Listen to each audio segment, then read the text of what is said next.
Hi hello friends, എല്ലാ കൂട്ടുകാർക്കും നാളത്തെ പ്രൊമോയിലേക്ക് സ്വാഗതം. അങ്ങനെ ശ്രുതി വളരെ വിഷമത്തോടെ നിൽക്കുമ്പോൾ പ്രീതി ചോദിക്കേണ്ട, എന്ത് പറ്റി ശ്രുതി, നീ എന്താ ആകെ വിഷമിച്ചിരിക്കുന്നത്? അത് ഒന്നുമില്ല ചേച്ചി, ചേച്ചി വിഷമിക്കൊന്നും വേട്ടോ, ചേച്ചിയുടെ കൂടെ എന്നും ഞാനുണ്ടാവും, ഈ ശ്രുതി ഉണ്ടാവും, ചേച്ചിനെ ഇവിടെ നിന്ന് ആർക്കും ഒന്നും ചെയ്യാൻ സാധിക്കില്ല, ഞാനുണ്ട് എന്നൊക്കെ പറയാണ്. ഇത് കേട്ടുകൊണ്ട് അഞ്ജലി അങ്ങോട്ടേക്ക് വരുന്നുണ്ട്. പിന്നെ കാണിക്കുന്ന മനോരമനെയാണ്. മനോരമ മോഹൻ അങ്കിളോട് പറയേണ്ട, മോഹനേട്ടാ, എന്നാലും നമ്മുടെ മോന ആ ലിസ കല്യാണം കഴിച്ചിരുന്നെങ്കിൽ എന്തായാനായിരുന്നു. എന്താ നീ നിൻ്റെ മോന പ്രീതിന്ന് വിവാഹമോചനം മേടിച്ച് ലിസനെ കൊണ്ട് കെട്ടിക്കാൻ നടക്കുവാണോ? അതെ, എൻ്റെ മോൻ യെസ് എന്നൊന്ന് മൂളിയാലുണ്ടല്ലോ, ആ സെക്കൻഡ് ഞാൻ ആ കീറസാരിക്കാരുടെ ചേച്ചിനെ കൊണ്ട് ഡൈവാഷ് ചെയ്യിപ്പിച്ച് ലിസനെ കൊണ്ട് എൻ്റെ മോനെ കെട്ടിക്കും എന്ന് പറയാണ്. ഇത് കേട്ട് ആകെ ഞെട്ടുവാണ് നമ്മുടെ ശ്രുതി. എന്തൊക്കെ വന്നാലും അശ്വിൻ്റെ കയ്യിൽ നിന്ന് ആ പേപ്പർ വാങ്ങിക്കാൻ വേണ്ടി ശ്രുതി തീരുമാനിക്കുവാണ് കേട്ടോ. അങ്ങനെ ശ്രുതി അശ്വിൻ്റെ കയ്യിൽ നിന്ന് പേപ്പർ തട്ടിപ്പറിച്ച് വാങ്ങിച്ചിട്ട് പോകുവാണ്.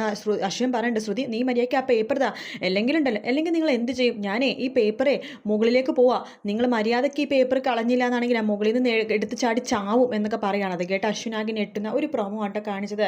വീക്കെൻഡ് പ്രൊമോ ആയിട്ട് ഹോളിഡേ എപ്പിസോഡൊന്നും കാണിച്ചില്ല. ഇനിയിപ്പോൾ തിങ്കളാഴ്ച ഉണ്ടാവുള്ളായിരിക്കും.